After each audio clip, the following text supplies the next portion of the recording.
which will be held as a hybrid meeting conducted remotely via WebEx and physically in the Council Chamber Guildhall on Thursday, the 5th of December 2024 at 4 p.m. So we'll commence just with the roll call. So Alderman McMorris. Here, Karen. Alderman Montgomery. All right, cheers. Online, Karen. Alderman Wilkinson. Online, Karen. Councillor Boggs. And Shaw, Karen, online. Councillor Boyle. Online, Karen. We have apologies from Councillor Clark. Councillor Deeney. Councillor Duffy. Councillor Farrell. Here. Councillor Harkin. Councillor Heaney. And Shaw. We have apologies for Councillor Hutton and Councillor McDade and Councillor Tierney. Here, Karen. Thank you, members. All right, we'll move on to the broadcasting statement. I would like to remind everyone physically present at this meeting or in attendance remotely that this meeting will be broadcast live to the internet and will be capable of repeated viewing. This broadcast may be terminated or suspended in accordance with our protocol. Due to your attendance at this meeting, you are consenting to being filmed and to the use and storage of those images for broadcasting or training purposes and for the purpose of keeping historical records and making those records available to the public. Members and approved speakers are reminded to only have their mics and cameras on while speaking at the meeting and to use the chat facility to highlight a request to speak. A copy of the Council privacy notice may be found on the Council website. Okay, we'll move on now to declarations of members' interest. We can do as we go, or is there any now? Councillor Duffy? Just like to declare an interest in item 9, the integrated debt advice as a director on Advice Northwest. Yep, same declaration, Chair. Thank you, that's noted. All right, item number 5 is our deputation today, and we are to receive a presentation from Sharon, Director of Policy and Development, Mal Byrne, the Director of Mental Health and Addiction Services, and we also have Tiernan Thornton here, which is the CCIS Manager, in case there's any questions as well. So I will hand over to you. You're very welcome. We do have, as you've probably noticed, a lot of members online, so they can also jump in and ask some questions. All right. Thank you, Sharon. Thank you very much for the invitation to Extern to come and present today on the Community Crisis Intervention service. And today we're going to cover the origins of CCIS, just to bring everyone up to speed on how we originated. Also the annual statistics, which is woven into the presentation, the service model and growth of service provision over the last number of years, and then just what our current status is, and then the future from April 2025. Next slide, please. Next slide, please. Next slide, please. Thank you. The origins of the Community Crisis Intervention Service is very well known to the Council. The pilot intervention service has been operational back from 2018. The initial pilot was funded by the District Council and piloted by Extern at that time. It is a low threshold responsive service, crisis service, which followed a multidisciplinary task and finish working group that had worked together over 2016 to 2018. It was conceived at the time to reduce the vulnerability across the council area. You're also probably aware that the Ulster University had evaluated this CSIS pilot and that was conducted in 2020. And it also affirmed the recognition at that time that there was a need for this service from the frontline service user research that they had conducted, and also being in line with several policies as well. The operation of the service continued with the funding from the Mental Health Support Fund from the Department of Health, which was administered through the Community Foundation. Now, the Mental Health Support Fund has now closed, and as of yet, there's no indication if there will be a replacement of this funding from April 2025. Next slide, please. Just some of the statistics with regard to the CCIS service. From April 23 until the end of March 24, which is one calendar year for us, Extern recorded 1,188 crisis de-escalations and interventions provided out of hours over the weekends. Since the award of the funding via the Mental Health Support Fund in 2021, right up to the end of March 24, there were a total of 2,859 crisis de-escalations recorded through the service. CCIS is a service designed to meet that gap in provision of support at that acute point of crisis at the weekends where suicidal ideation can be heightened and when individuals are more vulnerable to suicide attempts. It alleviates the pressure on agencies such as the PSNI, NIS, and Foyle Search and Rescue, excuse me, and the additionality of transfer to a place of safety, such as the emergency departments and police custody of individuals who are already distressed and in crisis. Next slide, please. The cost of the service is a fraction of that estimated economic cost of suicide and self-harm in Northern Ireland. Department of Health had released figures on 2017 and 2018 to say that the cost per suicide was just in and around that $1.5 million. Since 2021, the Mental Health Support Fund annual funding for the expanded CCIS service, which is an expansion on the original pilot, was circa 200K per year. Reduced funding now from December through to the end of February will focus on the crisis out of our service only. Next slide, please. I will now hand over to Mal, who too will discuss the model of service. Thank you. Next slide, please.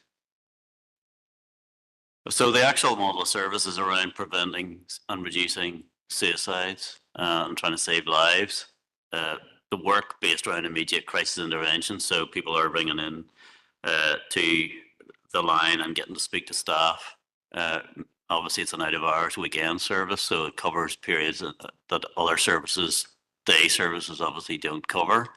But what we try to do in that service is to also offer follow-on, and I suppose that's what makes it slightly different from maybe other services in existence. So when people ring in, they get obviously straight away de-escalation, but they're then offered to come in and undertake other work face-to-face with our staff. We have experienced trained staff, both in mental health and in other complementary therapies and delivery of that. I suppose the whole ethos behind the project is for a non-judgmental approach. You don't really need a formalised referral into it. You can ring up and you will be followed up. And a key, obviously, aspect of it from its very origins was to work alongside other statutory and community services and community supports. Next slide, please. So what the service had to develop, I suppose, to meet the needs it was presenting. The original pilot, you know, at the start was quite slow to grow in terms of getting the information out there, getting the number out there so people could ring in and actually find a service. But over the last few years, and especially under the most recent round of funding, the service has developed. What we try to do is offer, you know, not only crisis de-escalation at that time, but also post-crisis support for the individual. And that involves obviously accessing individually tailored, you know, safe planning, counselling, alternative therapies, brief interventions. We used to run a walk and talk group that stopped now, and we still do a wee bit of street outreach, and that's to engage people in and around the community, make them aware of the service and make others aware that they can pass it on by word of mouth or others. And obviously signposting for those who want that or need that. So we would have quite a lot of liaison with GP, community mental health teams, community addiction teams, et cetera, et cetera. Next slide, please. The current service status, well, I think Sharon referred to that our funding is running out, and in March we have a reduced service at the moment because of reduced funding. Actually, the fund finished, I think it was the end of September, October.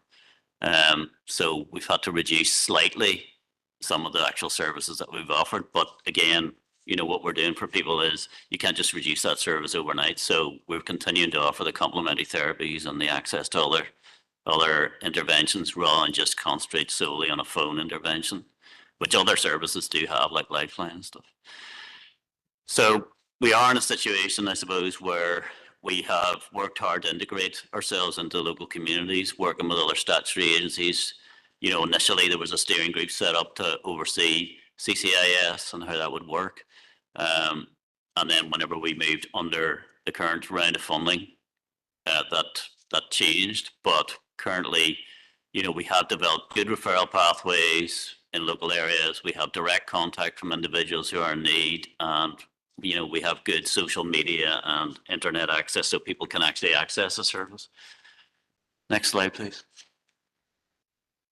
So the future from, well, 2025 is a wee bit unclear for us. We're not sure how we're going to move forward. This year, the SPPG and PHA are engaged with stakeholders on progressing larger pieces of regional change around both mental health in general and regional mental health crisis services, trying to look at pathways and access to crisis services across Northern Ireland. But again, there isn't actually a pot of money attached to that at this stage that will be passed down to community and voluntary sector where this project sits. And we feel that, you know, CCIS has established itself as a local community crisis mental health support service. We'd quite like to have a discussion with other stakeholders on the CCIS model and how people feel that might look going forward. I mean, originally we had plans to expand that service, you know, past the weekend and hours and into the next week and offer follow-up. But that's obviously all subject to funding, etc. in the future. And at this stage, we haven't got funding past the end of March. Next slide, please. So thank you very much for listening to us. We're quite happy to take any questions. Thank you, Chair. Thank you very much for the presentation. I'll open it up to members for comments or questions. Councillor Duffy. Thank you, Chair, and thank you, Sharon and Mal, for the presentation. The Community Crisis Intervention Service is something that is very dear to us as a council area because of the huge involvement that we had in setting it up and everything behind that and keeping it going for so long through council funding in itself when additional funding wasn't available.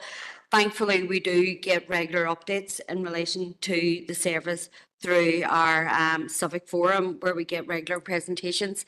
I'm never surprised, but I'm often saddened by the numbers that you do have coming through. We are in the midst of a mental health crisis here, not just in the city, but right across the island. And particularly at times here, we really need this service and the accessibility that it provides to people, particularly out hours when other services might not be available. But even the fact that there is no referral that is necessary, people can make direct contact and can get a service right away. And I think that when somebody is in crisis, that sort of direct immediate response is very, very important. And we have seen it all too often in the city where we have had tragedies and we just wish that we had something that could have given an immediate response. So I think that it has absolutely saved lives over the years that it has been there. And even just in the presentation, to look back to 2018 and how far things have come and what I have believed was moving to a model of stability around the service. I am saddened to see that funding is going to end because the additionality of the service has been really welcome around the outreach, even the walking groups and different things that I have engaged with people who have accessed it have really welcomed those follow-ups and additionalities because they have all become part of nearly a wraparound package for people, as well as working within the community, working along with the statutory partners and everybody else that has a role to play in addressing this need. I will make a proposal at the end around writing to the Health Minister around the importance of the service and the importance of keeping the funding going, because it is, I suppose, as a council area, we nearly look at it as our baby around the service and how it came about. But particularly the needs of the community. And that's the way it was always set up to be. It was supposed to be that community-led initiative where it was so close to the ground that everybody could access it. And I think that is the key to its success. And I think we need to keep that model here in the city and district. So I don't have any questions, just to say well done to the whole staff team for all the work that they do in relation to this. It's not an easy job, and at times you're dealing with very vulnerable people who are in crisis, and that can be difficult. So well done to everybody. We will make a proposal at the end around just writing to the Health Minister to make sure that funding is secured and looked at. We are in the midst of a mental health crisis, and services like this can't be lost or diminished. So thank you for coming today. Thank you, Councillor Duffy. Councillor Tierney? Thank you, Chair, for bringing me in, and thank you to Sharon and Mal for the presentation, but also thank you to Tiernan as well for being here to answer any questions in terms of the day-to-day run-ins that we might have. I visited the Crisis Intervention Service not that long ago and met with Tiernan and some of his colleagues and some volunteers. And I think that the first point that I would like to make, this council, as Councillor Duffy has alluded to, from 2016 to 2018, done an awful lot of work with partners across this district to try and establish some type of intervention service that would protect people. And I note and I agree that Councillor Duffy said, you know, for us within this council, this is very much our baby. And for me, it's our baby, but it's there to protect our babies across this district. And I think we need to remember that. The fact that this service, time and time again, has to come back to look for support from council. When I met with Tiernan, I was with the Foyle MP, who they were looking for support for at that time, and I know that the organisation have met with MLAs as well to try and garner that support. The fact that they have to do that is absolutely disgusting in my mind. The reason, the need for this organisation is very, very easily identified. It was identified at the time when we were going around setting it up, but it has only further strengthened its need, its case, in my view. The fact that there's 2,859 de-escalations is an absolute miracle. And there's no other way to put that. And one of the slides says, and I appreciate that this is the Department for Health's numbers, but that every suicide costs 1.5 million. I don't think you can put a price or a figure on a life. And that is just the bottom line.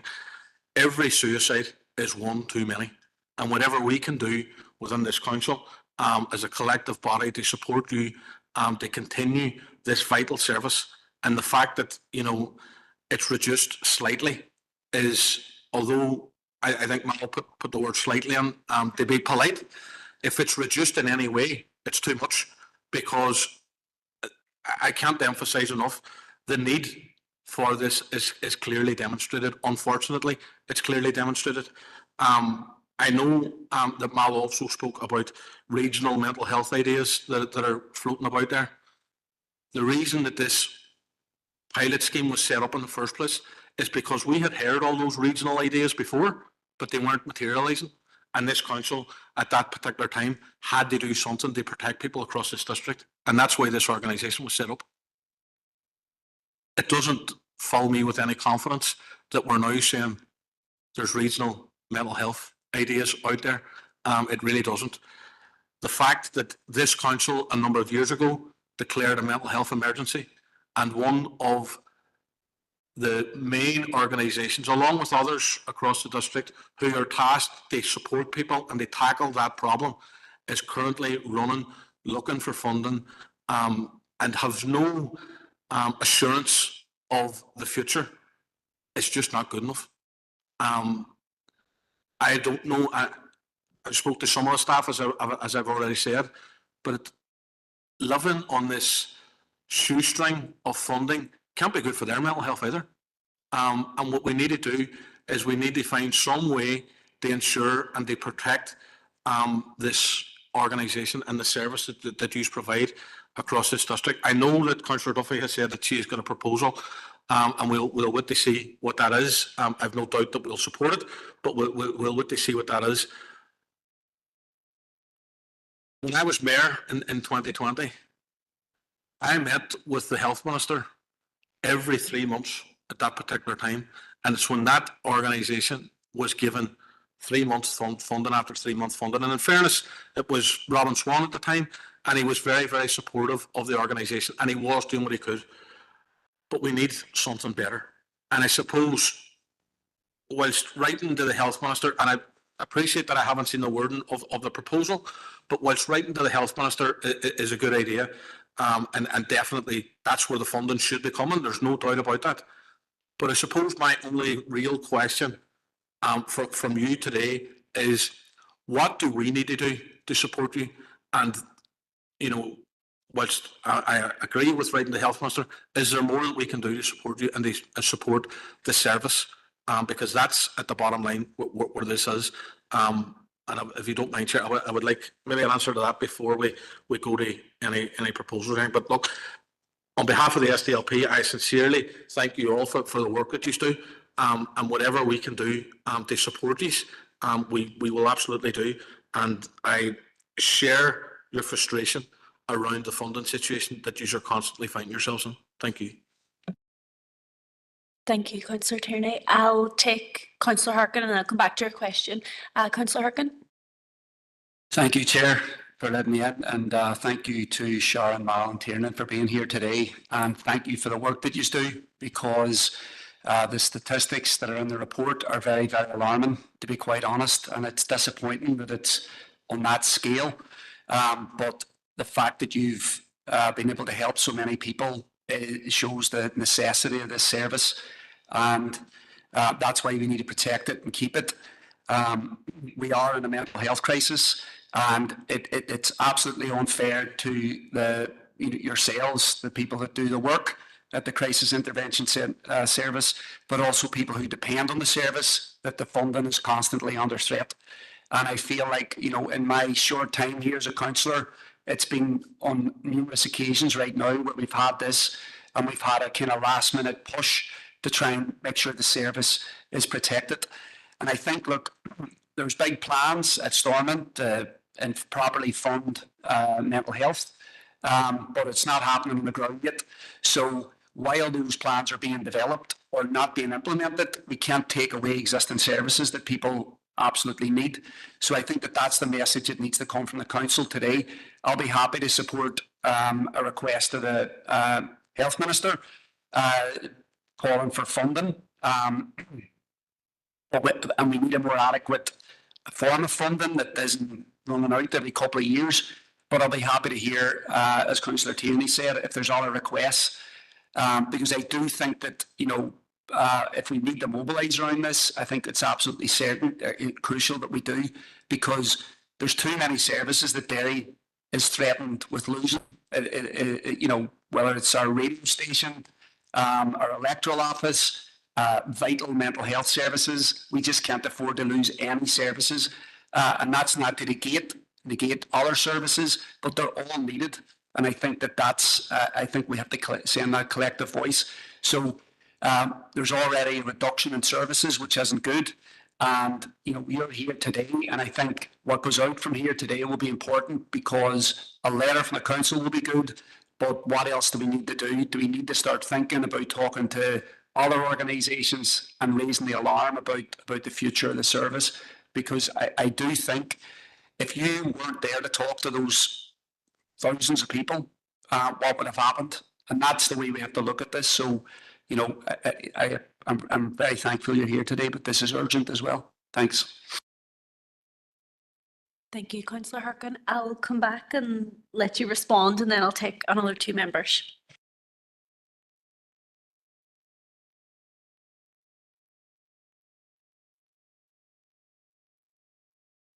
Thank you to everyone who has spoken, and thank you very much for your support of the service and the work that I know Tiernan and the team very much provide at the front line. And to your point, Councillor Duffy, it is true, like, it's very difficult work. It's just trauma. They're dealing with trauma all the time, and it's extremely challenging. And as an organisation, Extern are committed to ensuring that our staff are not burdened in any way by short-term funding. So Extern have been very committed and support staff and don't move to put staff on notice. And nor did we in this instance whenever, as Mal has said, that funding was coming to an end a couple of months ago. You know, we're very mindful and critically aware that we wish our staff to be as secure as we possibly can achieve.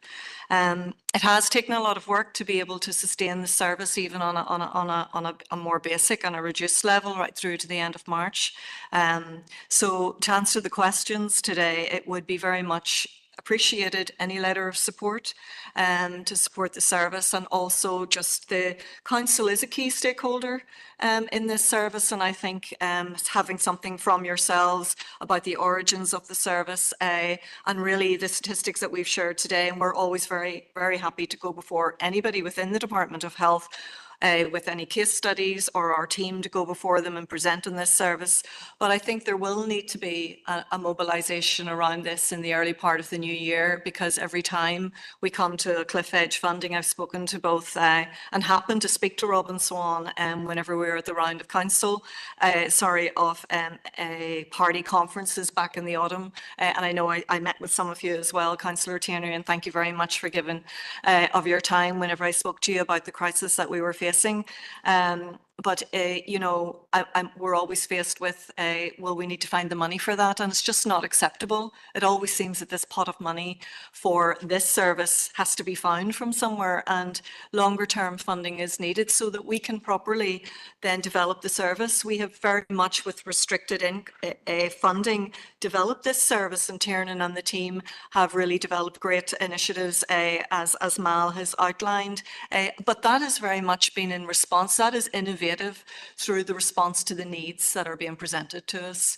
And there is that growing complexity of needs. I'll maybe just pass over to Tiernan because he can really speak from the front line. But we are seeing a growth in the complexity of needs from people that are presenting to us at crisis point, and the team are working very diligently around that to how best support people.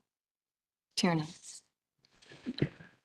Yeah, I suppose in terms of the service as a whole, despite the kind of forecast in terms of funding, it's continuing to develop. Our outreach program is developing. We've created much stronger and more consistent links with emergency services in terms of the PSNI, Foil Search and Rescue, and Community Rescue Service. The team in general have kind of gone above and beyond. Again, probably going back to Councillor Duffy's point in terms of the strain that's put on them because of the lack of security around funding and job kind of prospects for them within this project. They've developed a service, they've added new kind of strands to it in terms of complementary therapy, additional support for members of the public, which they've all been lapped up. The people who have been interested in the service or know someone who might need the service have tried these various different things that we've trialed initially and now run as part of our program. And they've all been met with kind of great attendance, great enthusiasm, because there's a genuine need there. I suppose I'm lucky enough in the fact that I get to manage the service. I can't take a lot of the credit for the way the service has gone, because that comes down to the staff team who come with a very kind of unique set of skills. All the staff are very highly trained. They have all great experience within that field. I think if we were unable to sustain the service, the fact that we'd be losing those members of staff from the community and voluntary sector, I think it'd be horrendous. Those members of staff have put years of work and dedication into mental health and suicide prevention. And then because of the funding situation we're in, we might then not have them anymore. And it's the knock-on effect. We're dealing with people in mental health crisis, and we've had service users who've worked with us for years. To ask them to go and find a new service or to put their trust into a whole new staff team, it's not fair or right, really. And for a lot of them, it's going to create an element of re-traumatization, and they're going to potentially go back into that crisis, that we've put them in a position where we're now in the preventative stage. So for a lot of people who work with us, we're creating a safe haven of trust where they can speak to us and they don't go back into that period of crisis. Initially, that's where we found them. And now we've kind of come through the other side with quite a lot of these people. So now to ask them to go essentially back into that, I think it's just not, it's not where we want to be as a service. But in terms of plans for the future, we want to continue to develop. In terms of our complementary therapy, our community outreach, at the moment we're covering everything from Castledare through to Limavady. So we're covering one of the largest areas in terms of space, and we do that because, well, it's beyond our council remit for a start, but that's not the point. If someone rings our service, like yesterday, having a phone call from a young woman in Limavady who was threatening to take an overdose, in theory, that's a Causeway and Glens issue, but that's not part of our team's kind of plan. So we try and support everybody, despite kind of the way things are looking for us going forward. Like. Thank you. Thank you so much. Thank you so much, Jen. We have Alderman McMorris online. Thank you, Chair, for letting me in. And just first of all, I'd like to thank Sharon, Mal and Tiernan for coming on and doing the presentation. We all know that the city and the wider district is in a mental health crisis. And you're right, there's lots of complexities in regarding the mental health that we're seeing and experiencing on a day and daily basis. I'd like to thank you for your services. I know you have saved many lives over the time that you have been operational, and it's just really, really disappointing to hear that not only is the services not being protected, but they're not also being enhanced. In fact, they're de-hancing, do you know what I mean, without the proper funding strategy in place. We as a party, the DUP, we are very supportive of the work that you do. And I'm really, really glad to hear that Sandra's bringing a proposal forward, and we look forward to be able to support that and put practical support in place for yourselves, you know, and anything we can do as a party or a council, we would be more than happy to do that. I was at a CCTV meeting yesterday, and it was really, really startling, the figures that they were producing, even just in regards to like attempted suicides and suicide welfare concerns. You know, in the month of November, there was 92 incidents in regards to attempted suicides and welfare concerns, which is really, really startling. And I'm sure like you're seeing the vast amount of them people coming through your services as well. So I just kind of reiterate the importance that we have in this city. We have a lot of suicides.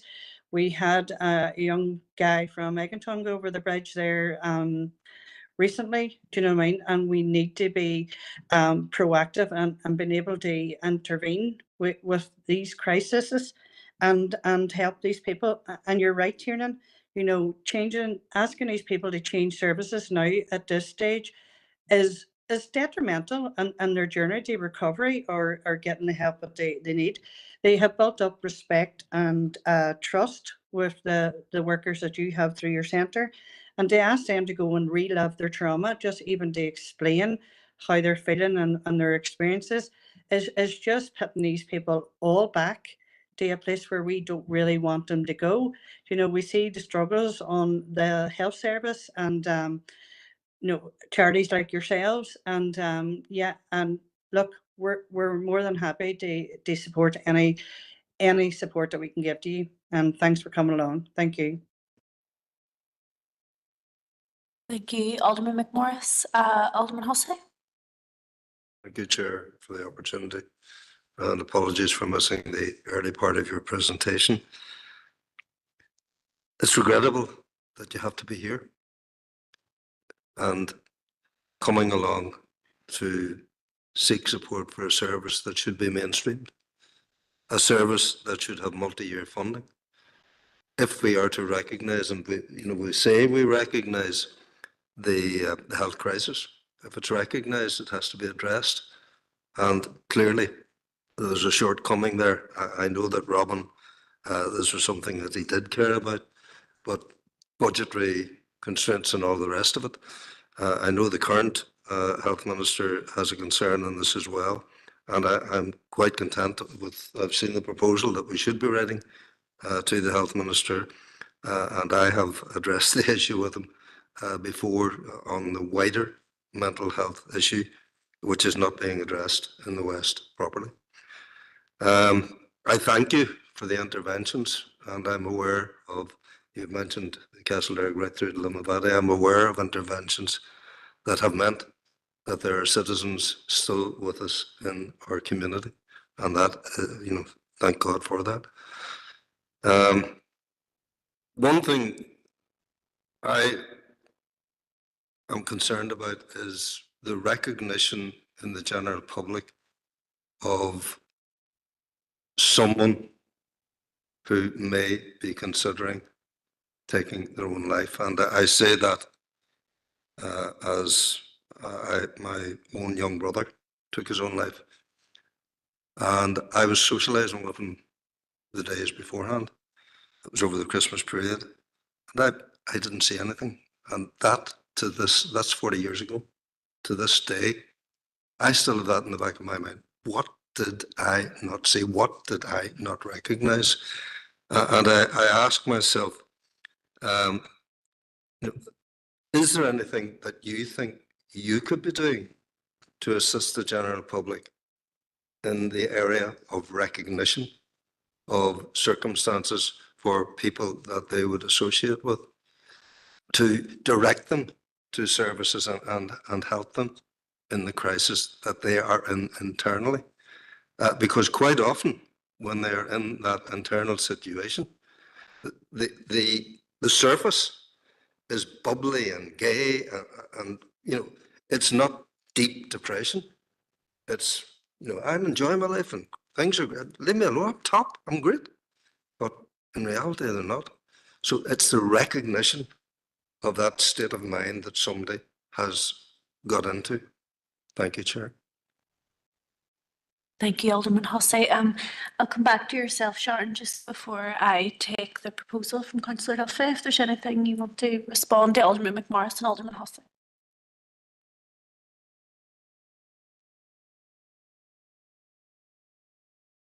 Thank you everybody for the support. And to your point there, I mean, obviously,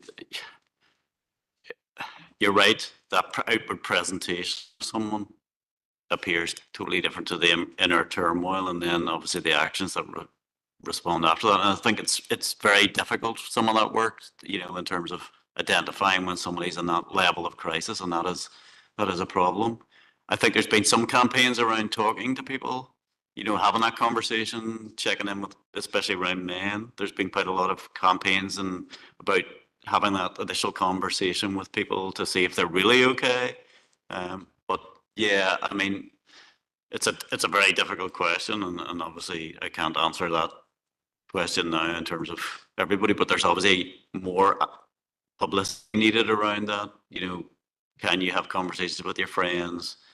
Can you be open to what's really going on? That preventative work, unfortunately, services like the CCIS only really see people who have taken that step to pick up the phone and say, this is how I'm feeling, and I need some help. And it's the people that don't, that we try to reach, but it's very difficult. I don't want to sound negative to that, but I mean, when I was talking to Tiernan on the way up in the car today, I was saying, well, how many calls do you get at the minute? 35 to 65 a week of people in crisis. That's a lot of people in this city area, who thankfully have reached out for some help. But if you multiply that by the people that are maybe traumatized or have gone through a really tough time and are not presenting as really depressed and really low, because those sort of people do access services, GP and A&E, because people can see that and it's visual and they take them to services. It's the ones that are presenting okay on the surface, but really inside, there's serious issues for them.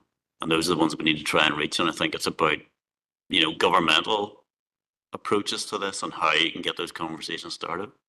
I'm sorry, I'm taking a wee bit of time here, but I just want to, try and say for this service, I mean, it's a privilege to run this service, but I've been involved with it since shortly after its inception, and it constantly, going back to the wider, it's constantly trying to keep it going.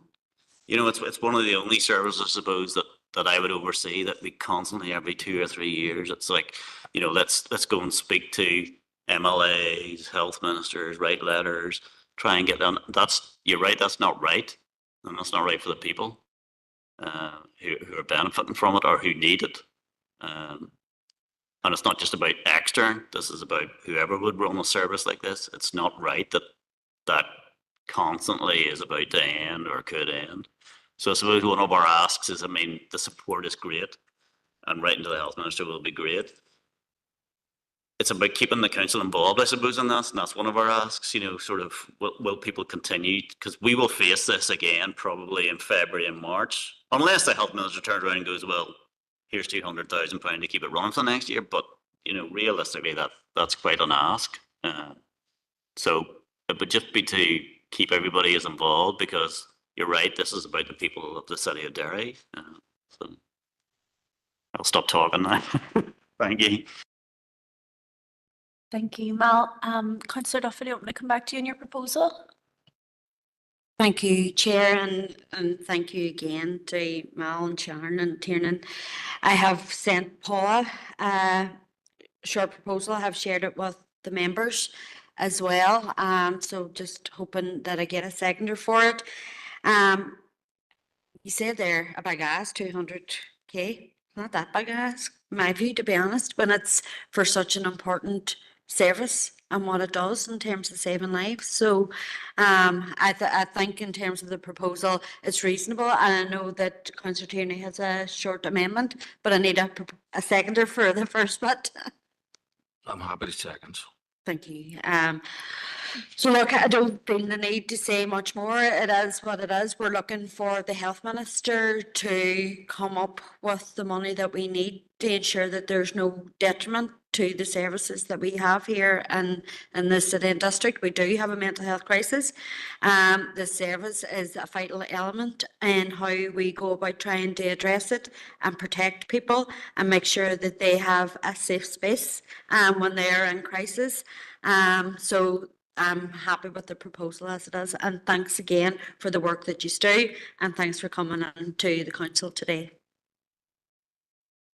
Thank you, Councillor Duffy. Councillor Tierney? Yep, Chair, thank you. And I suppose from the outset, I just want to make it clear that we're happy to support Councillor Duffy's proposal. Absolutely happy to support it.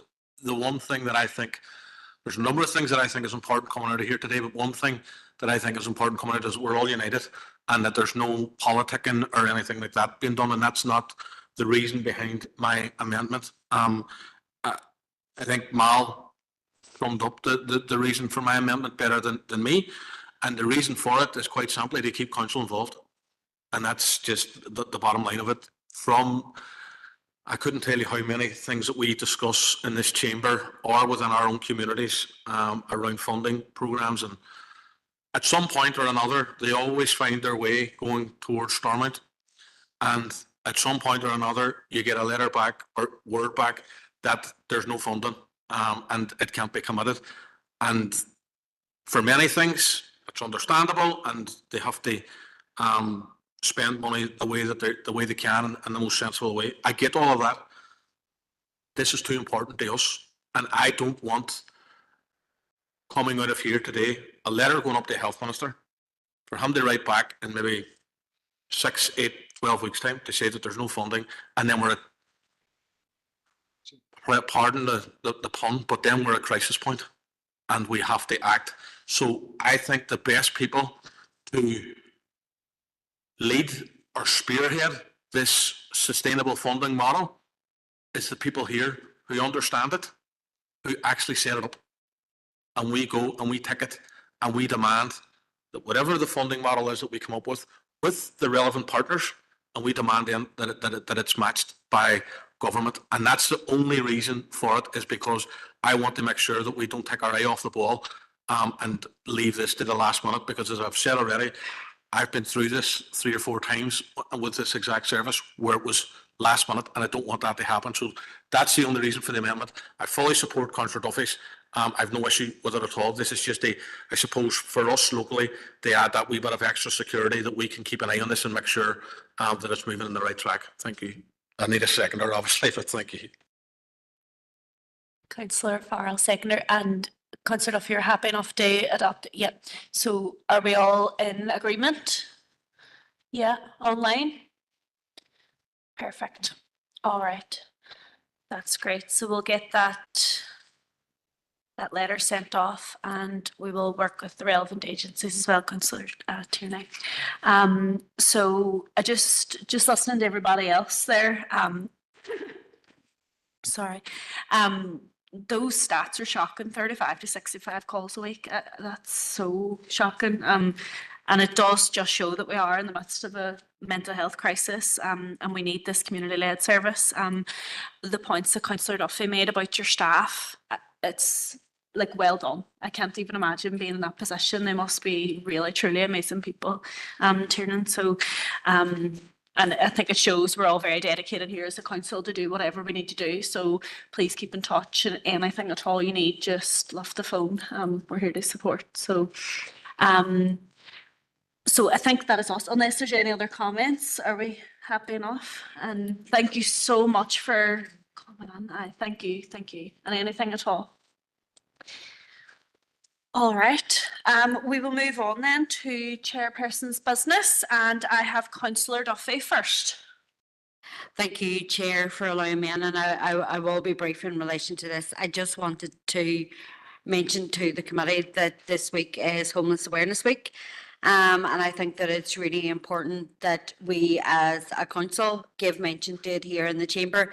As a council area, I am very proud that we have a number of working groups in relation to homelessness within the City and District. We have our Civic Forum, which also hears from the Housing Executive and housing and homeless providers across the City and District. So I think that we are doing what we can as a council area to try and address homelessness. I think that this year the theme is Time for Change.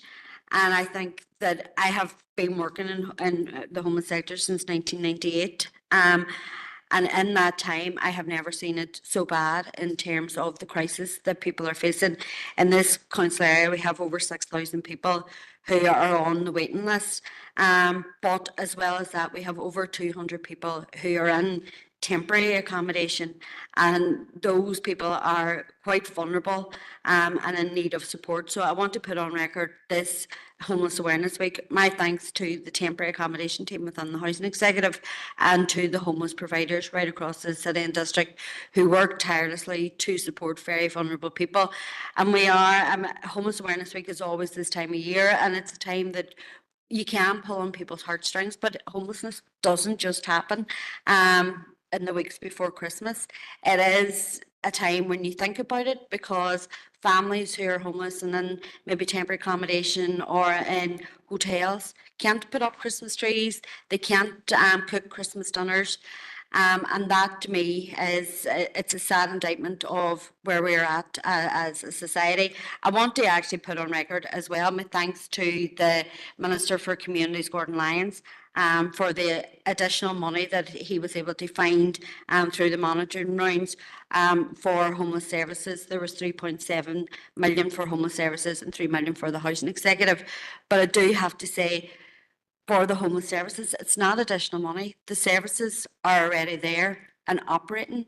It's just allowing them, instead of operating on a month-to-month basis, it's given them a wee bit of stability that they can operate until the end of March. So I think that needs to be said. But any money is always welcome, but we do need to do more. We need a strategic shift in how we approach homelessness, or we're not going to get anywhere in trying to resolve the issue. But again, I just wanted to put on record my thanks to the teams that are out there working tirelessly with very vulnerable people within our community. So thank you, Chair, for allowing me in.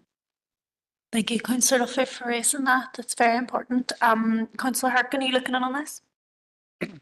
No, thank you, Councillor Duffy, for raising Homelessness Awareness Week. I think it's very, very important that we acknowledge that it's happening. And I too want to thank all the frontline workers in Derry and across our district to try to make sure that we don't have people on the streets any night of the week. And I know that that is becoming increasingly difficult because we have a lot of people who are struggling, and the services to help people are really struggling as well. And I think that it's important to acknowledge that that work is happening. You know, I do acknowledge as well, as Councillor Duffy said, that the DFC Minister found £6.7 million for frontline homelessness services. And of course that money will be welcome and will be well spent. But I thought it was somewhat of a PR stunt, to be quite honest, that he did it this week. And I thought it was a PR stunt because the scale of the crisis, and that £7 million is a drop in the ocean in terms of what's actually needed. And, you know, I'm sure everybody else has seen the different statements and calls from the homelessness sector about that it's time for change. And that means building more houses. That means strengthening services. And this is exactly what the executive hasn't done and is not doing. And our homelessness crisis is actually getting worse, as has been well documented by our local radio in recent weeks, as I'm sure too, you know, councillors that are dealing with desperate people trying to get a home.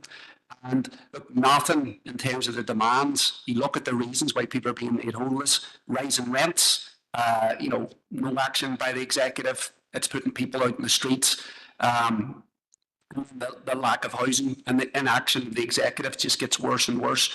So I think the thing is, this week has actually put a spotlight on the failure of the executive, in my opinion, to actually address the growing homelessness problem right across our society. And if it wasn't for the workers on the front line, I mean, who bend over backwards and go way beyond what they're expected to do, we would be in the situation would be a lot worse, and people's lives who are homeless would be a lot worse as well. So thank you, Chair, for letting me in, and thank you, Councillor Duffy, for raising it. Thank you, Councillor. Councillor Farrell. Thanks, Chair. And just very briefly, to thank all the housing support services that are out there, the team and the temporary accommodation team at the Housing Executive, who do sterling work in really, really challenging and complex circumstances. But, you know, the extra money to tackle homelessness is a sticking plaster. You know, what the executive's focus should be on is building more houses. And we had the Chief Executive of the Housing Executive and a Governance and Strategic Planning last month, where she said that the housing budget had increased from enough money to build 400 houses this year to 600. There was extra money found in the October monitoring round, which raised it to 1,200 houses across the north. The target's 2,000 across the north. They have enough for 1,200. What the Housing Executive envisages is needed across this city and district for the next 5 years is 800 houses per year. They have enough money this year to build 1,200 houses across the north. You know, it's a drop in the ocean to what's actually required. So we can welcome small pots of money from the Communities Minister about homelessness. We need massive, massive investment across this city and district. Thank you. Thank you, Councillor Farrell. I'll move on to my next piece of chairperson's business, and that's Councillor Tierney. Chair, thank you for bringing me in. And members will be aware that over the last number of months I had been raising at this committee the need to have Bishopsfield Sports Hall Centre painted, given the level of disrepair that it run under. I just want to thank Barry and his team for looking at that. I'm delighted to report that I was there on Sunday and the place is looking beautiful. It's all freshly painted. So I think when you raise something and complain, it's only right that you also raise it and pass on thanks on a good job well done. Thank you. Thank you, Councillor Tierney. All right, no more chairperson's business then. So item number 7 is matters arising out of the minutes of Health and Community Committee held on Thursday the 14th of November, pages 19 to 36. Do you have a proposer? Proposed Councillor Duffy.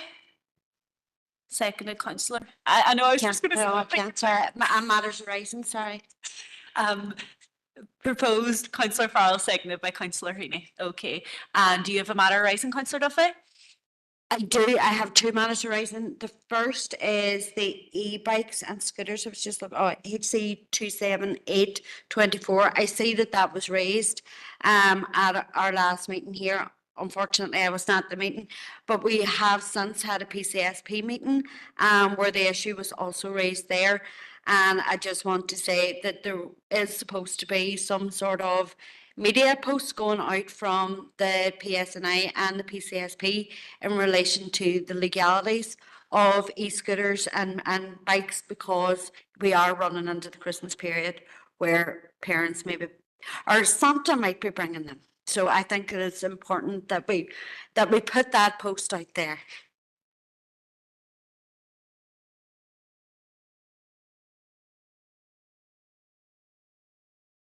You just keep your mics off. Right. Thank you, I councillor. have a second item, if that's okay, and it's HC 28/24, and it was actually an issue that my party colleague Amanda Clark raised, and it was in relation to the nursing, and there was a number of updated points. So it was the Carers for All Families campaign. So the paper has come through, and there is a number of asks around that, and one is around passing a motion. So we will be looking at doing that. The other is writing to the relevant ministers and sending letters, which will be part of that. And then the third issue is the lighting up of City Hall or buildings in pink and white, in prominent council building in pink and white, to raise awareness and show solidarity with the Carers for All Families campaign, and the visual gestures can significantly increase public awareness and support for the cause. There's also a petition, and if we could share the link to the petition, if that's okay. Okay. So if that link could be shared. Thank you. Perfect. We'll get that circulated. Councillor Harkin? Thanks, Chair. It's two items, and the first one is HC 282/24. We had a very productive and constructive discussion about Advice Pro at the last meeting in regard to our advice services, and I'm just wondering, is there a meeting scheduled yet, or can we get one of the panel? Because I think we left that meeting saying we would be doing that quickly. So I'm not sure I've received anything. Sure. Advice and I have come back this, so there will be the meeting, and they'll be coming down, if an individual coming down to do the training. So there'll be an invite going out next week. Thanks for that, Barry. The second one is, I think that council's already, it's HC 283/24. I think that council's already supporting this, but people will know that there's a day of action on Saturday, World Human Rights Day, organised by Women's Aid, and the action that they've organised is at 5:15 in the Guildhall Square, and it's in memory of all women who've been lost their lives to violence, particularly local women, and that the family members of Katie Simpson and Montserrat Terrell will be speaking at this event. And I think that there's been rightfully so, a spotlight over the last of the 16 days of activism calling for an end to violence against women and girls, given what's happened here. And look, I've had a lot of women saying to me, what can you do as a man? And we want men to speak out. And I think a lot of people are unsure what to do. Because this is a movement that is very much led by women, rightfully so, and by girls. And I think we all have a role to play. So look, I think that encouraging people to come to this is one way of women seeing men being proactive. But it's not just that. There's many more things to do, from small things that can, having conversations with friends, having conversations with family, when there's jokiness about sexist jokes and stuff like that, which is sometimes awkward to do, but that's the context where we can start to challenge deep-rooted misogynistic and sexist attitudes. That may be a small contribution, but I think if everybody is doing that, it can actually play a role in beginning to shift things. So I just wanted to, draw attention to that and encourage people to come if they can. Thank you, Chair. Thank you very much for raising that, Councillor Harkin. Councillor Duffy? I agree with absolutely everything Councillor Harkin has said, but just going to correct the date. It's not Saturday, it's the 10th. So it's next Tuesday. It's the 10th. There's a candidate vigil and there's a rally here in Guildhall Square, so it is the 10th. But I absolutely agree with everything that Councillor Harkin has said. Apart from the date, it is really important. We have had so many discussions recently around ending violence against women and girls within the council area. We then had a number of very serious attacks that brought it really to the fore of all of our minds. And there is real fear within the community, but there is also, and I have to say gladly, a lot of our male allies are asking how that they can help and support and show that solidarity. And I think that Mr. Harkin is right, that rallies and occasions like that, it is good to see our male allies out in support. Just as well to update, the PCSP did meet last week. As one of the requests from that, I have asked that we hold that public meeting very shortly after Christmas, where we will talk about the strategy and we will hear from the PCSP and the police directly in relation to what they are doing to end violence against women and girls. Thank you, Chair. Thank you, Councillor Duffy. All right, item number 8 then. Consensual action plans for Derg, Ballyarnett, Foylside and Mirror DEAs and its additional good relations funding, and Barry's going to take us through this. Thank you, Chair. Members, this is to seek your approval of our consensual action plans for this year from the partnership boards listed, and you'll see in the recommendations, member, that Proposed by Councillor Tierney, you can't second. Seconded. No, I know, it's Councillor who seconded for me. Seconded Councillor Heaney. All right, Councillor Heaney, you want that? Very briefly, I was going to propose it, but that's grand. I suppose just a welcome, I suppose. My DEA obviously is included in the list here in the report, and I also welcome the fact that they're going to not really be focusing on the traditional sort of good relations work between our traditional communities, but focused on the new communities which are increasingly coming to our city and building good relations there. So just want to welcome that. Thanks, Chair. Thank you, Conor. Alderman Hussey. Just a declaration of interest, Derg Partnership Board. Thank you, Alderman Hussey. All right, item number 9 is integrated. Ballyarnett Partnership Board, if we have to declare an interest, I'm on the Ballyarnett Board. Oh, sorry. We'll be on board. Everybody else. Right, okay, so we're all declaration of interest in that. All right. Okie doke, thank you. Item number 9, Integrated Debt Advice Partnership Fund 24 to 26, and that's Barry again. Sorry, Chair, Chair. members, is to seek your approval of the action plan for Integrated Debt Advice Partnership Fund 24 to 26, and to seek your approval of 74,197.86 pence to Advice Northwest for year 1, and to seek your approval of 40,315.18 pence again to Advice Northwest for year 2, subject to receiving the letter of offer from the Department for Communities. Members, you'll just see in section 3, the 3 providers agreed that Advice Northwest would be the lead partner in this, and they're all working collectively together. So seeking your approval for those 2 amounts of money. Thank you, Chair. Thank you, Barry. Councillor Farrell. Well, I've already declared an interest as a board member of Advice Northwest, and I'm a board member of RCD, but it's non-pecuniary, so I can speak in favour of this. Happy to propose a recommendation on behalf of the SDLP. This is going to see £110,000 of extra advice and support for people right across this Southern District. We're always complaining about there's not enough money coming from DFC. There's over 100 grand coming for the next 2 years. I know it's a one-off, but this is welcome news. You know, there is capacity in our advice sector to deliver this. There's demand out there and there's ever increasing demand. So this extra money and investment is welcome. Thank you. Thank you very much, Councillor Farrar. Alderman McMorris online. Thank you, Chair. I'd actually indicated to come in on the last one just to support it, but in regards to this here, look, we're delighted to see this money coming forward from DFC. Also delighted, I've already declared an interest, but I'm delighted to see the collaborative working, you know, between the organisations. You know, it's good to see that, you know, this is a model that they can take forward in any other additional money. And we really welcome it. Debt advice is something that's prevalent in our city at the moment.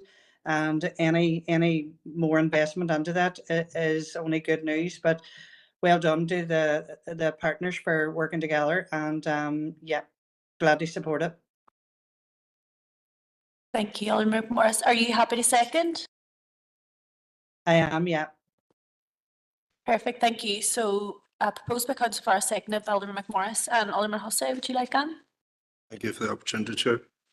Like others, I welcome the additional funding that's come along. One thing that I would like to see with additional funding being available to the advice bodies is that we will see a stronger rural outreach from those advice bodies as they progress on their work. Thank you. Thank you, Alderman Hussey. All right, item number 10, safeguard measures for XL bully breed type dogs, and that is Seamus. Thank you, Chair. The purpose of the report is to update members on the safeguarding measures introduced by the Department of Agriculture, Environment and Rural Affairs in relation to the ownership of XL bully type dogs in Northern Ireland. Members, from the 5th of July, there's been strict conditions in keeping this breed of dog due to the danger it presents to the public. The second stage of the legal safeguards will come into effect on the 31st December, where the owners of XL bully dogs would have to have exemption certificates in place. The report outlines the number of XL bully dogs currently licensed in the council area, but I would stress that that number has increased, albeit 50% of those dogs, where the owners have completed the exemption certificate application form. It also outlines the compensation scheme for owners who no longer wish to keep this breed of dog, and the process for obtaining the exemption certificate and guidance for enforcement officers. So DAERA has provided funding to councils to assist with implementing the new safeguards, though future costs associated with enforcement activities will be covered by existing budgets. And members, you're asked just to note the new safeguarding measures relating to this dangerous dog breed. Thank you, Chair. Thank you very much, Seamus. Do we have a proposer? Councillor Heaney, seconder? Councillor Tierney. All right. Item number 11 then is 6 monthly progress report. Our Health and Community Directorate delivery and a plan, and that is Karen. Members, the report is to briefly advise you of the progress of the Directorate's delivery plan for 2024-25. You will be aware, and I know you did consider the GSP, the fact that we have an annual reporting cycle and a 6-monthly reporting cycle in terms of activity. So covalent reporting, which is our internal reporting mechanism, is attached for your review. If any comments or any issues, members, I'm happy to take questions. Thank you. Thank you, Karen. Have we any comments, questions? No? Do we have a proposer? Councillor Duffy?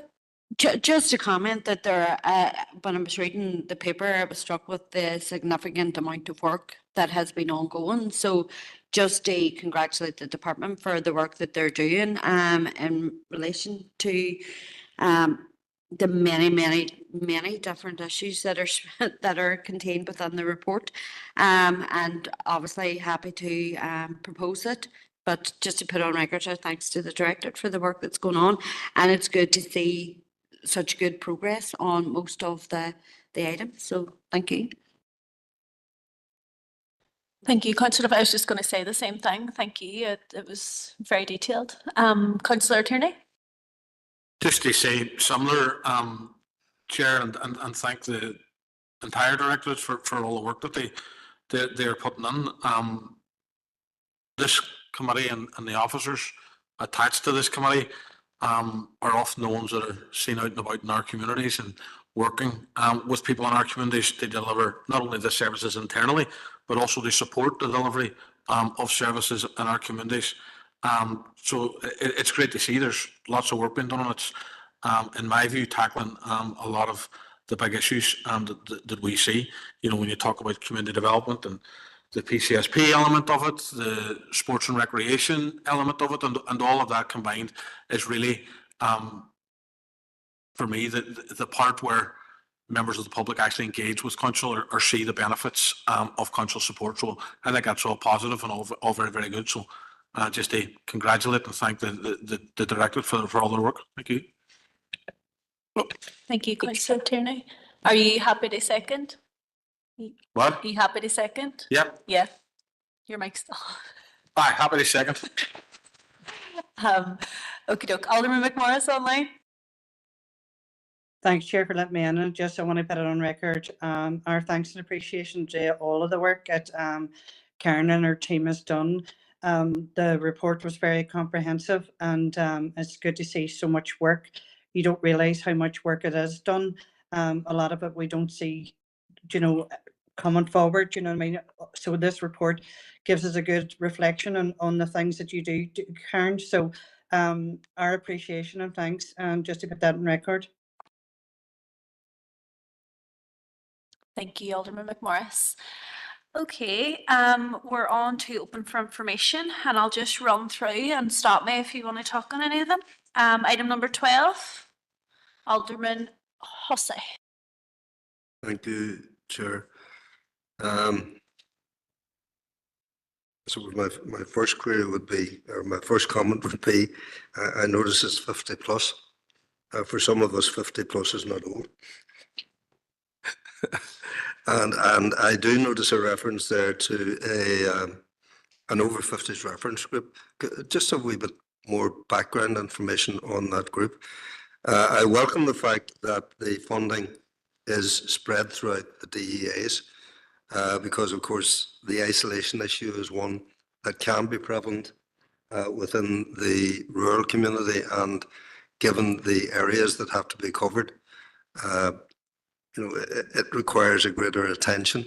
And that's obviously going to be down to the areas themselves as to how they deal with that, but it's welcome that the funding is being distributed in that sort of way.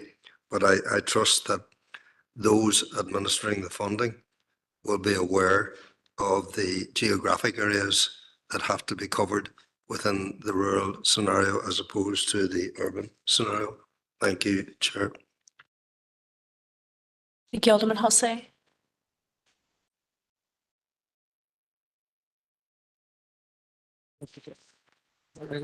Thank you, Chair. We'll get, in terms of the detail, you're looking details of all of the organisations that are in the age-friendly group yet. So you'll see your 50s group. So look, we'll get the detail of representatives sent out to you. There's information in there within the report, but if you look in some more info, we can get it sent out for you. You know. And those representatives have been sought across the district, and certainly there is a level of rural representation within that. But I think the key ethos of Age Friendly is nothing about us without us. And I think that's the reason why we have a planning and reference group to advise in the delivery and rollout of the programme. And thank you to the officers through you, Chair. Thank you, Karen. Thank you, Barry. All right, item number 13. No. 14. 15. 16. 17. 18. Councillor Tierney. Probably expecting that one, Chair, as you went down the list of them. And I think it's, and I want to thank Seamus for the report. Pardon me. A lot of information on it, but I think it points out that out of 48 premises, 10 sold e-cigarette products to someone under the age of 18. I think that clarifies the point that I made a number of months ago around some of these premises across this district and what they're doing. I'm shocked, to be honest, it was only 10. given some of the information that I would have, and I'm genuinely shocked that it's 10. I do note that there's a £250 fine, which is reduced to, I think, 188, is it?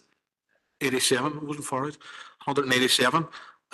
Who sets that fine and that discount? Obviously, it's a discount if it's paid within 14 days, is it? Who sets that?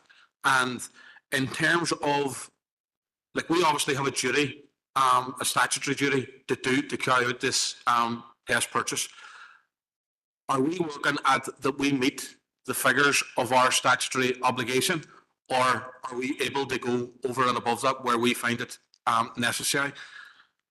Also, can we find out, if you like, a plotted map of where these 48 premises were?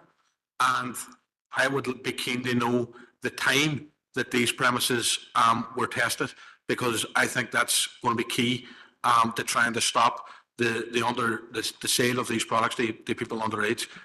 Is the time, and I've made that point before.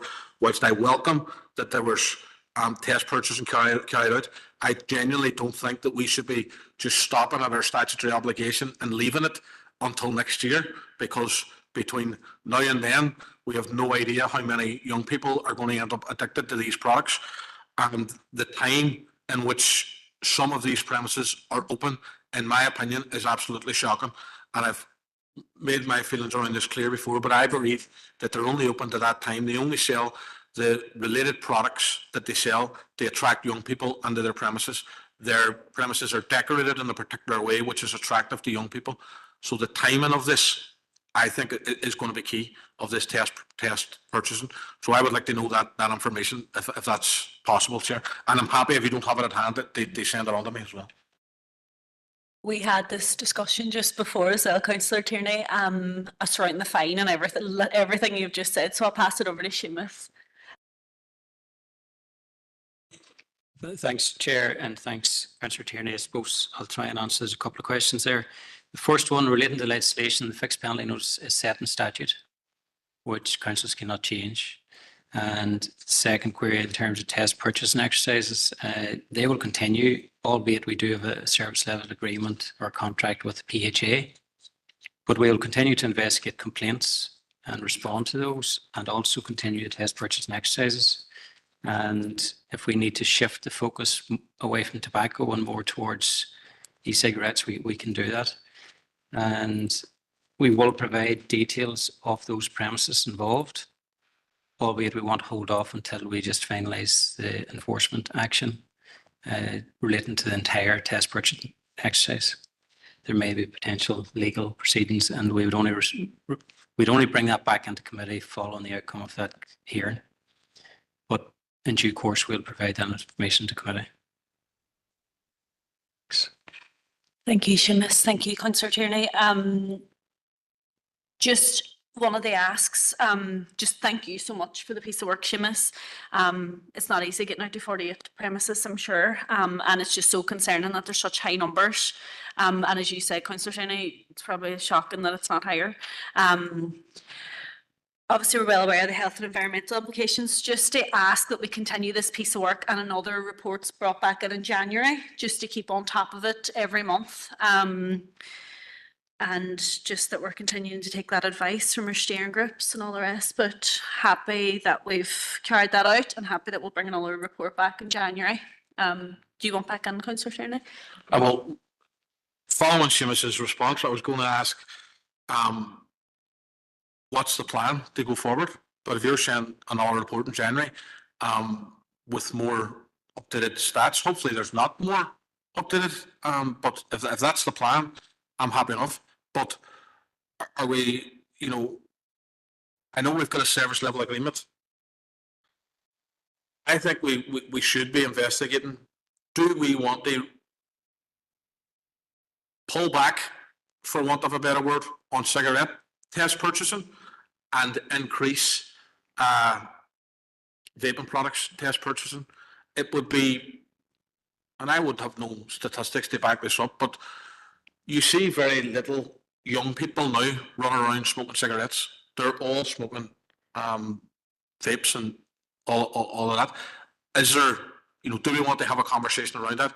And although you're saying there's going to be a report brought back in January, what's the plan going forward? We're not going to have a report every month with this test purchasing. So what's the plan going? I wish we were, but what's the plan going forward?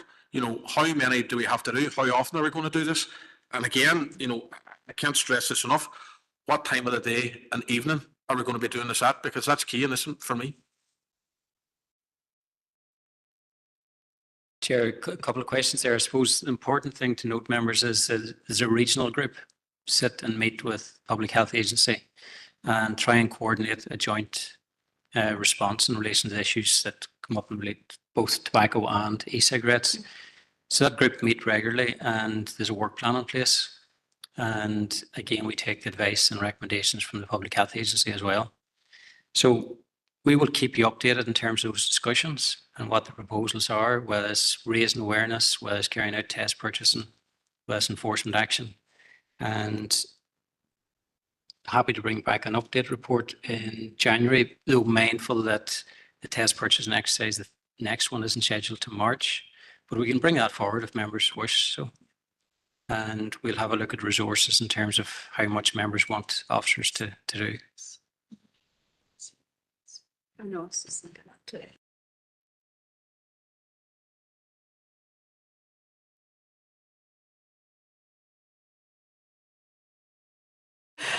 All right. I would be interested, as you said, to look at those stats between tobacco and vaping products because I don't know of as well, and none of us do. So it would be interesting to see.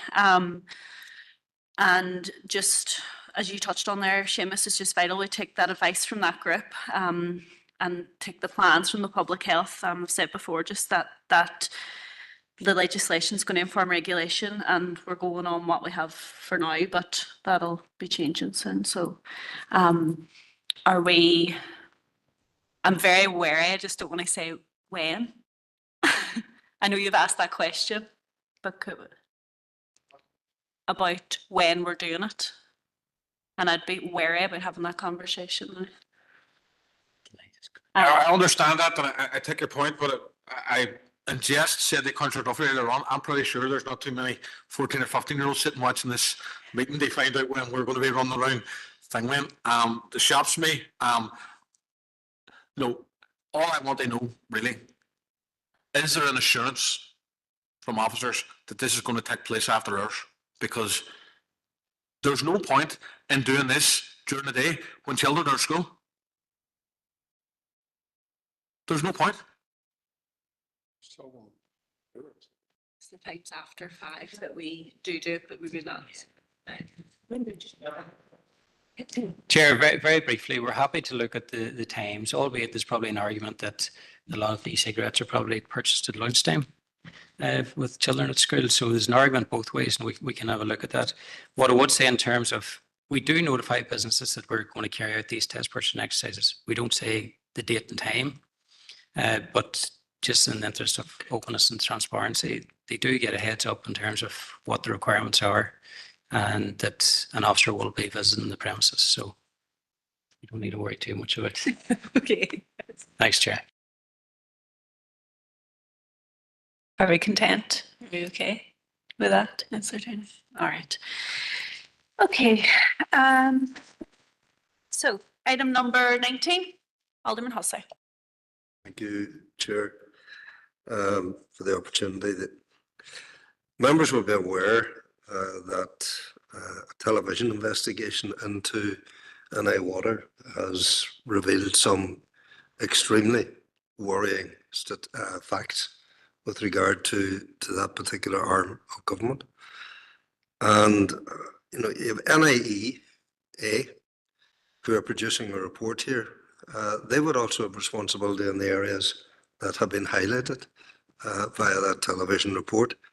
But it has taken a private investigation to reveal the serious shortcomings that we all knew about, but perhaps didn't realise that they were as serious as they are. You know, NIEA investigating another government department, so to speak.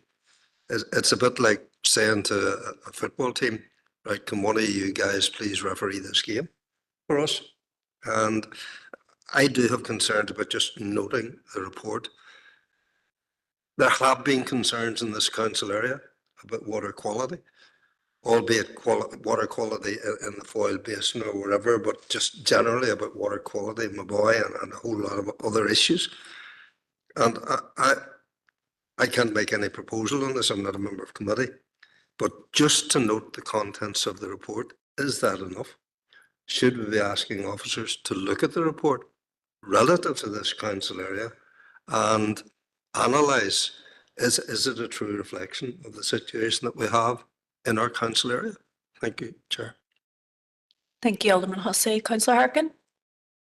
Thank you, Chair, for letting me in. Yeah, look, I think that the programme that Alderman Hussey is referring to was Spotlight this week, and it was about sewage in our waters. And it's not the first time we'll have discussed this, but it was a very alarming report. It was on at 10:40 on Tuesday night, and it's available on iPlayer.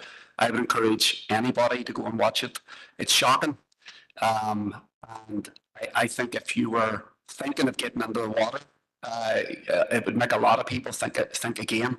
And I think that Loch Mee, I think, put a spotlight on the state of our waterways, but it's by no means limited in terms of the poisoning of our water to Loch Mee. We know about the raw sewage that's getting dumped directly into the River Foyle. And we've also heard directly from the representatives of NI Water about the infrastructure funding crisis that they face, and the fact that we have a deteriorating water infrastructure that means our waterways, our coastal waters are already under threat and facing a lot of raw sewage dumping. And that also raises questions about our drinking water. And I think that we are going to have more scrutiny of this. I think that there's already a concern in this council chamber about what we're drinking. We did a site visit recently out to the waterworks at Campsie, and I think that we were given demonstrations to give us assurance that the water that our residents are drinking is safe to drink. But it was clear that they are having to do a lot of extra work, which is a lot of extra cost because of Maboy and the other threats to water. So there is mounting concern about the state of our water. I don't want to be alarmist, particularly about drinking water, because I think that that's the one part that NI Water are eager to show isn't that that is safe to drink. I certainly drink it, but I think there's going to have to be more scrutiny. That's why this council has supported the call for an independent environmental protection agency, which would be one of the bodies that would look at this without government pressure. It was disappointing that wasn't included in the programme for government. But look, in addition to this, I mean, and I've sent a motion to council through the email. Water workers are going on strike. In the middle of this infrastructure water sewage crisis, the people who are keeping the water infrastructure running, who are keeping our drinking water safe, are being forced out on strike. They're doing a work to rule on December 10th, and they are planning a full day of action on December 17th. And it's just unacceptable. This is money that they were promised a long time ago. This is already an agreement. This is money that they are owed, and it's 5% and a £1,500 non-consolidated one-off payment that they was agreed for 2023-24. So again, we rely on these workers to protect our waterways, to protect our drinking water. They're under-resourced as an organisation. We have to pay these workers what they're owed. I mean, there shouldn't be a strike, because that will only potentially worsen the situation. Because I'm sure they're putting all sorts of holds to keep our water safe. So I think that there has to be pressure brought directly on NI Water, on and on the ministers involved, both the infrastructure minister and the finance minister, to make sure that the money is paid out immediately. They shouldn't have to wait. We shouldn't be facing a strike out of crucial infrastructure workers when we have all these challenges in our water system. I think we just have to send a message from the council that this has to be sorted out immediately so that there isn't a strike. And so that there isn't growing concerns about, what will happen if workers that are making sure that toxins don't get in the water are forced out on strike. So I've sent that into the council group. I'll send it to you now, Paula, sorry, as well. Thank you, Chair. Thank you, Councillor. Councillor Boggs online. Good Chair, and first of all, thank you to Alderman Hussey for raising the issue. And just in response, I suppose, in addition to what Councillor Harkness says, I don't think any of us should be shocked, I think is the word that has been used. Alarmed, yes, but not shocked, because what we are seeing as a result of years and years and years of underfunding of our public services. And, I think everybody has been clear with that. I know that the Minister has been clear with that. But that's what's got us to the stage that we're at. And I think it is important to say that all public services are struggling. But it is the responsibility of NI Water, in this case, to live within the finances that they have. And it cannot be used as an excuse for all the ills, regardless of whether it's one bucket or any more than that, in terms of sewer spills and all the rest under our waterways and under our drinking water. It's too much. So there is no getting away from that. So I think it's important just to reiterate that point, that it is about underinvestment. But in relation to the proposal that Councillor Harkness put forward, we have absolutely no issue with supporting that proposal. Every worker deserves fair pay for the job that they do. And NI Water is no different. So happy to support the proposal, but just to put those points on the record as well, Chair. Thank you, Councillor Boggs. Has everyone had a chance to read the proposal? Councillor Tierney? Yep, thank you, Chair. And thanks to Alderman Hussey for raising this. I haven't seen the programme that people are talking about, but I have heard some clips from it on local radio over the last couple of days. And I know Councillor Harkin said it's a very interesting programme. The parts that I heard were actually frightening, to be honest. It just didn't. I'm going to go out of my way to watch the programme now. But what I did hear kind of worried me. And it was luckily only a very, very short clip. In terms of the proposal, we have no issue in supporting it at all. And I don't know if it's been seconded, but if it hasn't, I'm happy to second it. It's absolutely important that workers who have gone through a process have formed an agreement with the employer. That should be carried out. That should be fulfilled. There's no two ways about that. And I know Councillor Boggs is saying it's up to NI Water to live within their means and all of that. Could be argued that it's up to Stormont to also live within their means when he's saying that this is a problem of 14 years of underinvestment in our public services, which is, to be honest, with me anyway, running a little bit thin. Sinn Féin and the DUP have been in government for over 16 years. It's about time they started living within their means. It's about time they started taking responsibility for public services and making sure that they're running properly, that people are getting paid appropriately, and that agreements that have been made are fulfilled. Thank you. Councillor Boggs?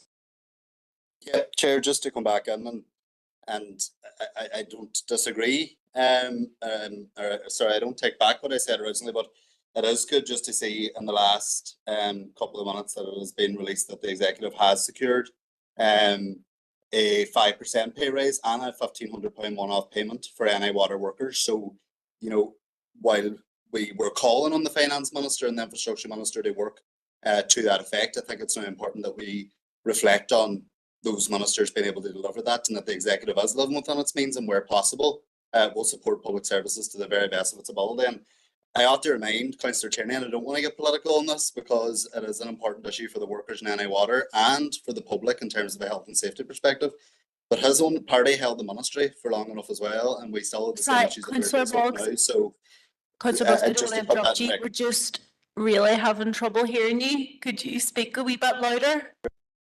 I will, is that any better, Chair? Not really, no. There's music playing in the background. I'll reiterate what Councillor Boggs said. He said he would like to remind the SDLP that they held the ministry last.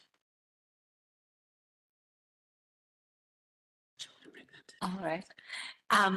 So Councillor Harkin, would you still like to put forward your proposal after our new information?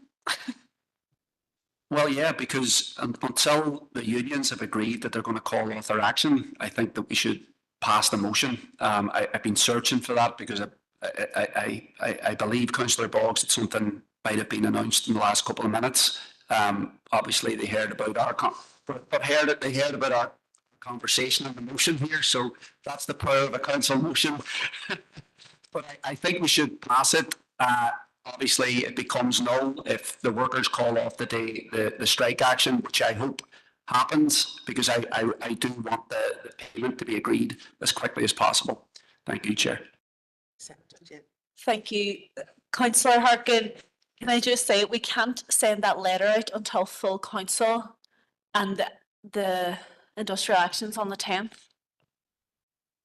Do you need to amend it or?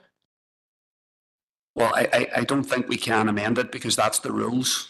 So I think it would be, if we do pass it, look, I think that this is something that we'll see what happens now, because if there is an offer, that'll be discussed by the unions and then they'll make an agreement. The matter might be sorted out by our full council meeting and then we wouldn't have to actually send the letters. Thank you, Councillor Harkin. So, Councillor Tierney seconded, did you? Yeah, I'm happy to second it if it needs seconded. If it needs changed, I would suggest that if you were to remove the word planned before industrial, it would meet with the requirements.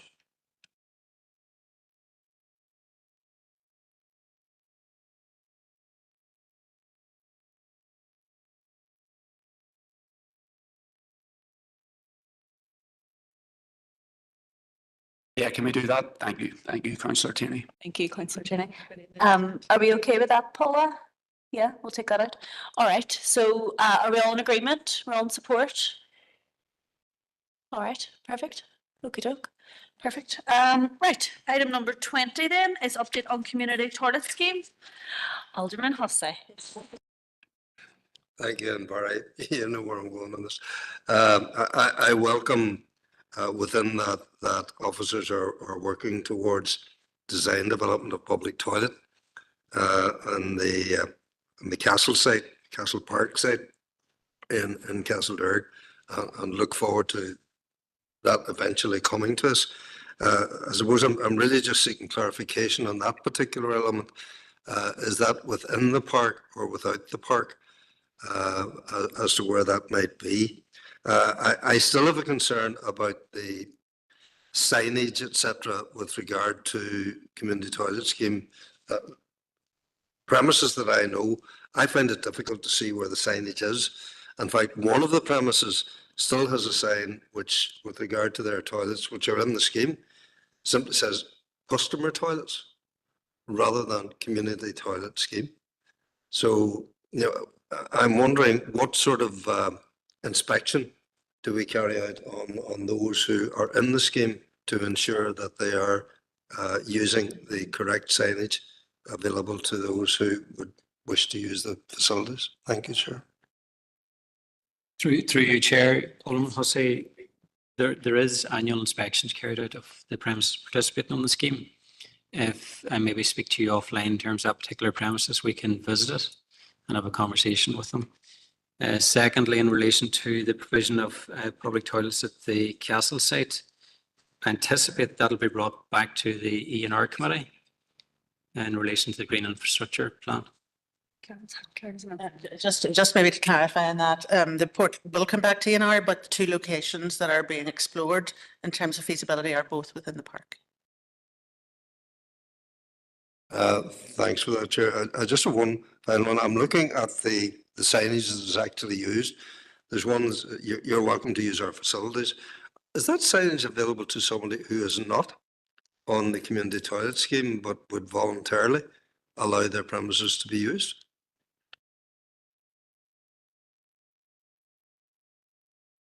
Through your chair, yes, there'll be no issue with any premises using similar signage. All right. Are you happy enough with that, Alderman Hussey? Yeah. Yeah, certainly. Thank you. All right, that's great. Thank you. Item number 21 is correspondence, but Karen just wants to come in on one item. Members, I'll just be very brief, and it's just to draw your attention to the correspondence we've received from the Executive Office around the Community Investment Change Fund, and to just advise you that officers are working on the detail of the momentum funding, which has to be spent by the end of March, and are starting post-Christmas a co-design process to look out at the rollout of the local grant scheme. So there's significant engagement with the Executive Office at the moment on both those aspects. And as soon as we have a firm letter of offer, then we will seek to mobilise those plans. Thanks. Thank you, Karen. Item number 22, 23, 24. And I just have Barry wants to come in on one item before we go into confidential. Sorry, Chair, I missed out on 23 there, if I may. Thank you for allowing me to go back to that, Chair. It's with regard to the proposals for phase 2 of development. And again, maybe the team isn't here to answer the particular questions. We welcome work. I'm looking at the map, actually, of the site of Castledurg Town Centre. And we all welcome the work that has been done in the town centre. Now, it wasn't without controversy, reference, people claiming they didn't know, etc. But phase 2 involves paving or new pavements around the diamond and is adjacent to the various businesses that are there. I would ask that there be specific engagement. And I wouldn't say, I could use the word consultation, but I'll use the word engagement. And I'll declare an interest, by the way, as being one of those businesses who fronts on to this particular area. But that engagement would be undertaken with the business owners who are going to be impacted during the period when new paving is being laid in that particular area as per the map. It's all very welcome, yes. But let's bring the businesses with us as we go forward on that particular project. Thank you, Chair. All right, we're happy to do that, Alderman Hussey. That's great. Okay, Barry. Thank you, Chair. Just to give members a quick update, we've encountered a bit of an issue in Templemore with pipework, Templemore Leisure Centre, and we have been engaging with our property team in recent weeks when we urgently need to get it fixed. So we're planning, at the minute it's only planning, and we have an indicative date before Christmas, but it will mean a building shutdown or partial shutdown with regards to heating and that. So we'll be able to give members further info. We just wanted to give you an update today, because it's probably, if you are going to shut a building, the best time for us is the week before Christmas and over the Christmas period. Obviously, we don't want that to kick into the early part of the new year. We're trying to grow the business and entice new members in, and obviously people back in the new year with a new health kick. So we'll keep members updated through our media team, but it's something that we have to do. It's the pipework, all members will be aware the age of the building, and it's something that has to be done, and it requires, unfortunately, a shutdown. Thank you, Chair. Thank you, Barry. Councillor Duffy. Thanks, Barry, for that update. And we're aware of Templemore and the age of the building and the fact that it needs to be knocked down and rebuilt. But a question in relation to people who have existing gym memberships of the complex. Will they be given any sort of ability to use Foyle Arena, other facilities that they might be able to use? Because I know for people who go to the gym on a regular basis and do classes on a regular basis, the Christmas period might not be a time where they stop going, if you're under your fitness and that. And so just to make sure that people do have facilities that they're not going to be left. Through yourself, Chair, yeah, anyone with a membership will they will be facilitated at other sites, be it Brook Park, Foyle Arena. Classes, the classes is something obviously members will be aware we're always oversubscribed on a weekly basis at all our centres for classes. So it's about getting on and booking early. Also for members that may not want to avail of other centres, there's also, if it's shut for 2 weeks and they can't avail of that 2-week membership, that'll be carried into the new year where they'll be saving to those members that don't want to use other facilities. You happy enough? Oh, can we not just get a new one? See, in relation to it, first of all, I was going to ask similar question to Councillor Duffy around the flexibility of being able to go to the other sites. I think that's important. How long are we anticipating it's going to be closed? And I know that can be a difficult question to answer. And then, does this mean anything for the outside facilities at Templemore? Obviously, the indoor changing rooms and all of that will be closed, but does it mean anything for the outside facilities? Because I know a lot of people who would walk down and round Templemore, maybe not necessarily go into the building, but will be in round the grounds of Templemore. What is the situation there? Is it going to be a complete lockdown, or what's the situation?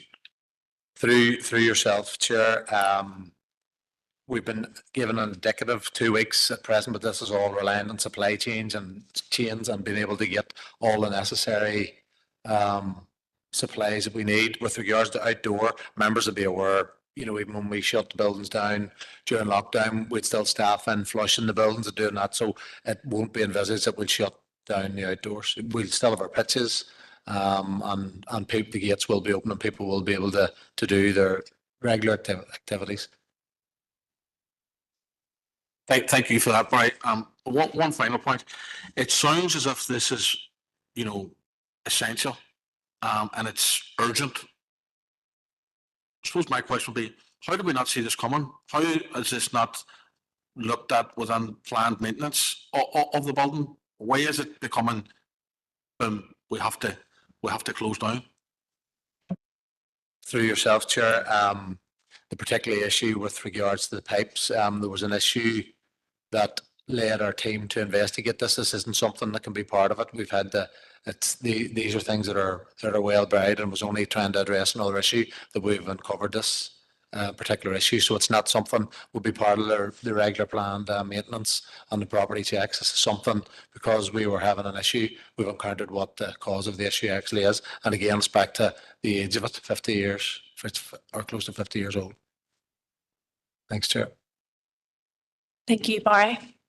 All right, proposer and seconder, do you want a confidential? Proposed, Councillor Duffy, seconded. Did you second, Councillor Harkin? All right, perfect.